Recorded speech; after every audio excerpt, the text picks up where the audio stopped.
एक की बात है, किसी गांव में एक साधु रहता था।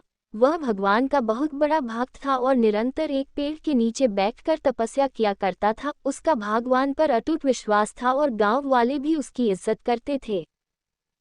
एक बार गांव में बहुत भीषण बाढ़ आ गई। चारों तरफ पानी ही पानी दिखाई देने लगा।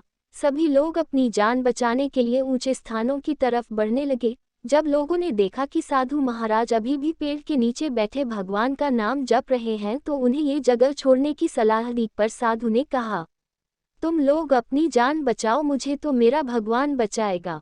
धीरे धीरे पानी का स्तर बढ़ता गया और पानी साधु के कमर तक आ पहुंचा। इतने में वहां से एक नाव गुजरी। मल्लाह ने कहा, हे साधु महाराज, आप इस नाव पर सवार हो जाएं, मैं आपको सुरक्षित स्थान तक पहुंचा दूंगा। नहीं, मुझे तुम्हारी मदद की आवश्यकता नहीं है, मुझे तो मेरा भगवान बचाएगा, साधु ने उत्तर दिया। नाव वाला चुपचाप वहां से चला गया। कुछ देर बाद बाढ़ और प्रचंड हो गई। साधु ने पेड़ पर चढ़ना उचित समझा और वहां बैठकर ईश्वर को याद करने लगा। तभी अचानक उन्हें गड़गड़ाहट की आवाज सुनाई दी। एक हेलीकॉप्टर उनकी मदद के लिए आ पहुंचा। बचाव दल ने एक रस्सी लटकाई और साधु को उसे जोर से पकड़ने का आग्रह किया।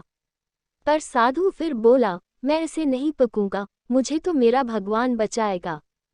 उनकी हट के आगे बचाव दल भी उन्हें लिए बगैर वहां से चला गया। कुछ ही देर में पेड़ बाढ़ की धारा में बह गया और साधु की मृत्यु हो गई। मरने के बाद साधु महाराज स्वर्ग पहुंचे और भगवान से बोले, हे प्रभु, मैंने तुम्हारी पूरी लगन के साथ आराधना की, तपस्या की, पर जब मैं पानी में डूबकर मर रहा था तब तुम मुझे बचाने नहीं आए, ऐसा क्यों प्रभु? भगवान बोले, हे साधु महात्मा, मैं तुम्हारी रक्षा करने एक नहीं बल्कि 3 बार आया। पहला ग्रामीणों के रूप में, दूसरा नाव वाले के रूप में और तीसरा हेलीकॉप्टर बचाव दल के रूप में। किंतु तुम मेरे इन अवसरों को